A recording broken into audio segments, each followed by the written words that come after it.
Olá, amigos, sejam bem-vindos a mais um vídeo do meu canal. Eu sou o Lucas Knaip e vamos falar sobre John Isner, o jogador que tem uma história gigante no tênis, né? O cara que teve a partida mais longa da história, o recordista de aces de todos os tempos e que encerrou sua carreira hoje ao ser derrotado por Michael Moore por 3-2 de virada, hein? Eu acho que é isso que machuca, né? Porque assim, lutou até o final, encerra-se num tie-break, como deveria ser o final de carreira de John Isner, mas fica com aquele gosto, né? Poxa, né? Logo no quinto set, tão próximo da vitória, chegou até match point, né?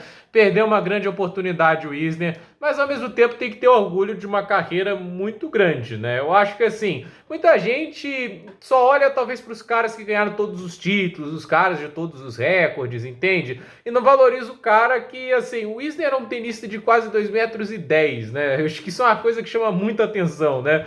Não é fácil para um tenista desse jogar em alto nível em todos os aspectos. Ele tem a vantagem, obviamente, no saque, não à toa é um sacador que conseguiu mais de 14 mil aces na história, o recorde absoluto, e até hoje é difícil alguém conseguir quebrar. Porque, por exemplo, hoje, no pior momento da carreira dele, possivelmente, na última partida dele, ele conseguiu fazer 48 aces. O Hurkacz não consegue fazer 48 aces num jogo, só se estender demais, com um monte de tie-breaks, né? O Isner, ele sempre foi, assim, o sacador mais eficiente da história. Eu acho que isso até é indebatível, porque ele, pela altura, tem um dom muito grande de conseguir o kick perfeito, a precisão, que não é só a altura, né? O Opelka tem a altura do Isner, não saca tão bem quanto ele, né? Óbvio que os jogadores altos têm mais tendência a ter um saque mais efetivo, eles têm um ponto de contato mais alto, conseguem gerar mais velocidade, porque o ângulo de baixo para cima é melhor, mas a questão é, jogar assim com um saque com essa altura, legal, e fazer o resto do jogo, aí que é o grande desafio.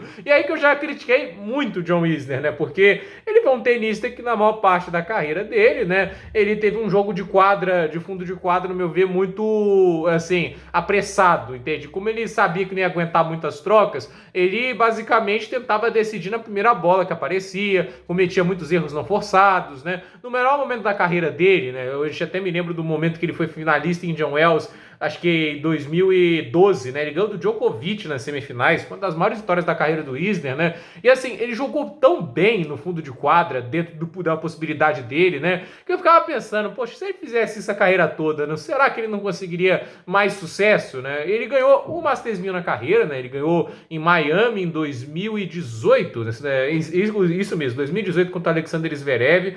E assim, fez várias finais, né? Foi finalista em Paris em 2016, foi finalista em Miami também em 2019, finalista em Indian Wells 2012, né? Foi onde teve aquela vitória contra o Djokovic, finalista em Cincinnati em 2013. Então, assim, tem várias campanhas de destaque em Masters 1000. Isso não é pouca coisa, né? Tipo, a gente tem que parabenizar um tenista que conseguiu fazer campanhas tão fortes assim em Masters 1000. Quanto tenista bom que a gente já viu que quase não tem nem final direito, né? E ele em Grand Slams, né? Talvez não tivesse o histórico mais legal de todos, até porque é um jogador muito dependente do jogo direto, objetivo. Num jogo de melhor de 3 sets, ele tem como manter a intensidade mais alta. Já no melhor de 5 aí complica, mas não impediu ele de fazer algumas campanhas memoráveis. O US Open de 2011, quartas de final, o US Open de 2018 também. Ele viveu um grande momento em 2018, chegando até as quartas de final também do US Open. Ele perdeu naquela época por Juan Martín Del Potro, e o melhor Grand Slam da carreira dele, obviamente, foi o Wimbledon 2018. É até curioso pensar que o Isner não teve um grande histórico em Wimbledon, apesar de que lá foi sua melhor campanha, né, como em um torneio de Grand Slam, né, foi semifinalista, e assim, ele teve uma caminhada até o final, né, tipo, ele ganhou do Madden na primeira rodada, aí teve 5 sets contra o tenista belga Bellemans na segunda rodada, aí ganhou do Albot em sets diretos, ganharia de Stefanos Tsitsipas nas oitavas de final, nas quartas de final ganharia de Milos Raonic, que sempre foi muito bom na grama, e ele enfrentaria o Kevin Anderson nas semifinais em um jogo histórico, né? Porque esse jogo, né, teve mais de 6 horas de duração. No primeiro set o Anderson ganhou por 7-6, aí nos outros 2 sets o Isner ganhou no tie-break, né? O primeiro também foi no tie-break, evidentemente, né? 7-6, 7-6, né? Aí no quarto set o Anderson ganhou 6-4, né? O Anderson, assim, ele não sacava tão bem quanto o Isner, mas ele tinha um jogo de fundo de quadra bem mais completo, né? E aí a gente teve o último set, que na época era o set longo, né? Porque não tinha tie-break em Wimbledon no último set. Não à toa, o Anderson tinha ganhado do Federer nas quartas de final 13-11 em games, né? Tem até alguém abre 2 nos games. E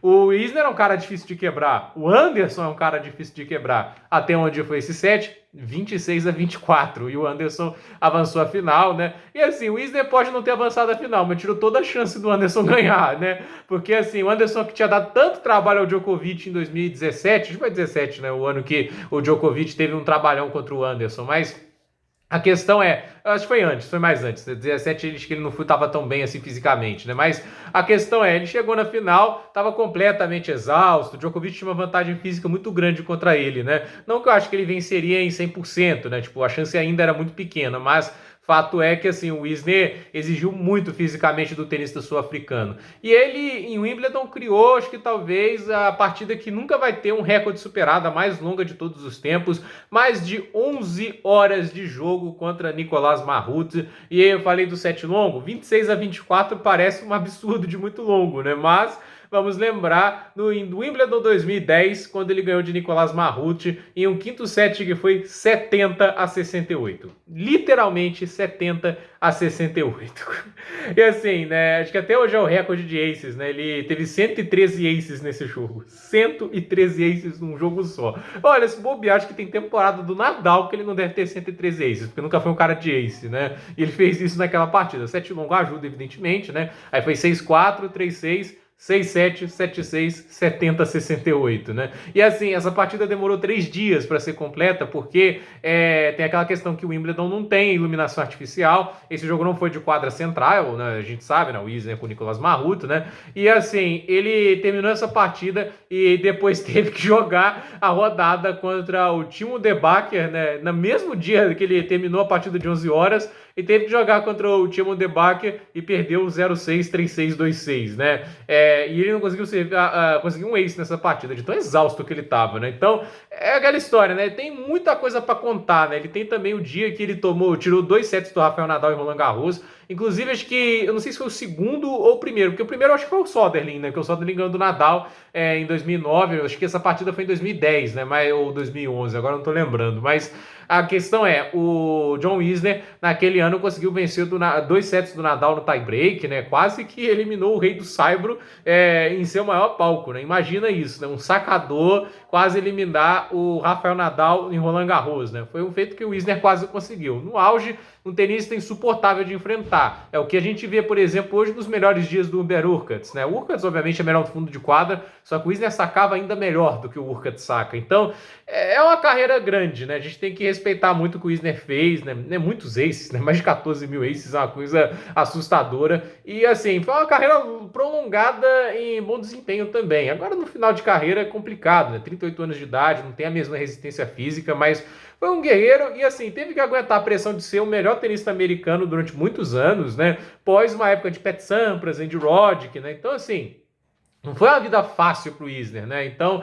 é um jogador que merece muito respeito, ganhou 16 títulos em sua carreira, o maior, obviamente, sendo o Masters 1000 de Miami em 2018 contra o Zverev na final. Então, assim, muito respeito pela carreira do Isner, é um jogador histórico e acho que, assim, tem sua marca deixada no tênis e encerra a carreira com bastante dignidade. Então, gente, por esse vídeo é isso, dúvida nos comentários, deixe seu like, se inscreva no canal, compartilhe este vídeo e parabéns a John Isner por uma carreira incrível no tênis, um grande tenista em todos os aspectos e que nos proporcionou grandes batalhas ao passar dos anos. Pode não ter sido um tenista esteticamente mais agradável de se acompanhar, mas certamente, assim, tem sua história no esporte e foi muito legal, assim, poder ver travar batalhas contra grandes nomes como Federer, Nadal, Djokovic. Sempre tirou um pouco de suor de cada um deles quando os enfrentou. Ninguém gostava de enfrentar John Isner, isso é uma coisa que a gente tem que dizer, né? Nunca foi fácil ganhar de John Isner, não importava, assim, o quanto que